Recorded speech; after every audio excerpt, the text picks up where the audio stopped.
नमस्कार दोस्तों, इस वक्त मौजूद हूं देश की राजधानी दिल्ली के अंदर, उसी दिल्ली के अंदर जहां से आम आदमी पार्टी के जो मुखिया हैं अरविंद केजरीवाल जी मुख्यमंत्री हैं और देश के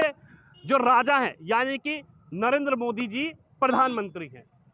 अब ये जो मेरे पीछे आप देख रहे हैं, ये जो दो नदियों का जो मिलान आप है, ये मैं आपको बता दूं नदियां नहीं है।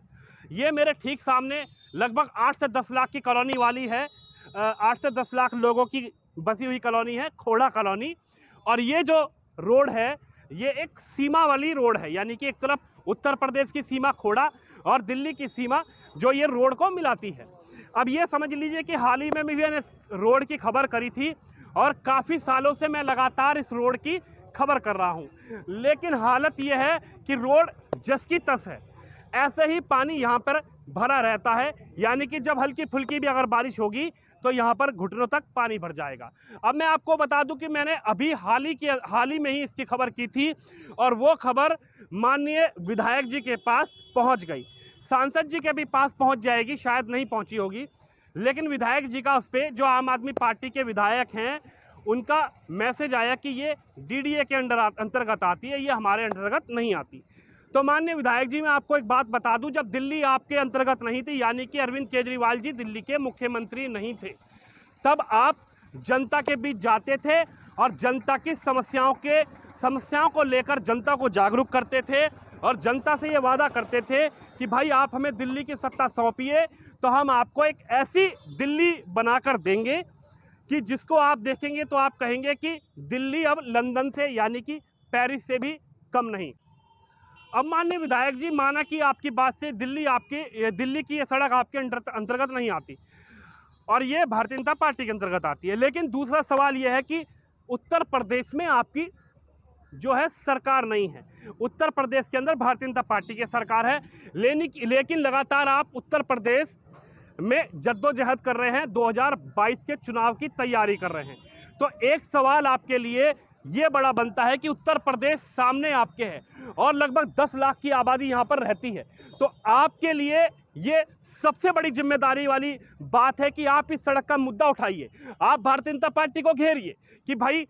आपकी सरकार होते हुए भी दिल्ली की ये सड़क की हालत ये है कि जहाँ पर 10 लाख की आबादी रहती है वो सड़क आखिर क्यों नहीं बना पा रही। अब दूसरी बात आती है भारतीय जनता पार्टी पर। भारतीय जनता पार्टी से भी मेरा सांसद जी से एक हाथ जोड़कर निवेदन है कि सांसद जी, कम से कम आप अगर ये खबर जरूर देख रहे हो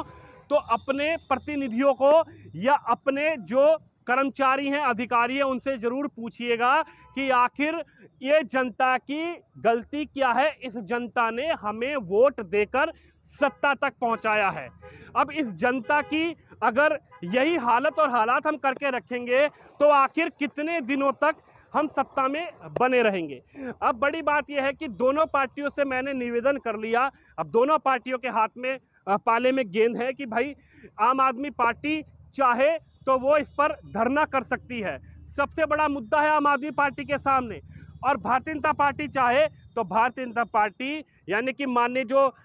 नेतागण हैं वो अपने अधिकारियों से, अपने प्रतिनिधियों से पूछिए कि भाई क्या इस जनता को साफ सुथरी सड़क पर चलने का हक नहीं है।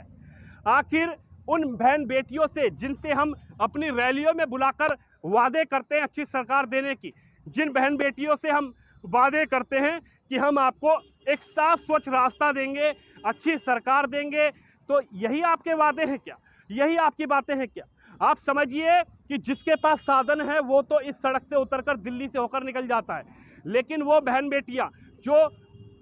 खोड़ा से निकलकर दिल्ली में आती है, सामने मयूर विहार फेज 3 आती है, इस आसपास के एरियो में आती हैं, तो वो इस घुटने घुटने पानी के अंदर कैसे चल कर जाती होंगी। अब आप दोनों से मेरा हाथ जोड़ के ये निवेदन है, कृपया कर इस मुद्दे पर आप राजनीति ना करें और जनता की जो सेवा का आप बातें करते हैं, जो वादे करते हैं, चाहे भारतीय जनता पार्टी की मैं बात करूं, चाहे आम आदमी पार्टी की मैं बात करूं, तो आप दोनों से मेरा हाथ जोड़ के ये निवेदन है कि इस जनता के बारे में सोचिए, उन बहन बेटियों के बारे में सोचिए, जो बहन बेटी, जो जनता आपकी बातें करती हैं, आपकी रैलियों में आती हैं और आपके ऊपर निगाहें टिकाकर ये देखती हैं कि हम इस जो महामारी, इस गंदगी के बीच में रह रहे हैं, कहीं ना कहीं लोग जो राजनेता हैं जो वादे करते हैं वो वादे अपने पूरे करेंगे और हमें बहुत जल्द ये सड़क ऐसी मिलेगी कि लोग इस सड़क पर चलते हुए नजर आएंगे। तो माननीय जी, मेरा हाथ जोड़ के आप दोनों से यही निवेदन है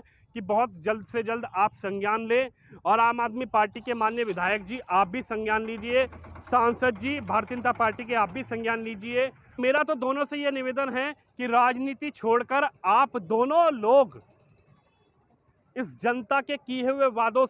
वादों को निभाइए और ये कहता हूं कि दोनों लोग मिलजुल कर इस सड़क को बनवा दीजिए, जिससे कि दिल्ली की और खोड़ा की जनता को सहूलियतें मिले और आपका गुणगान हो।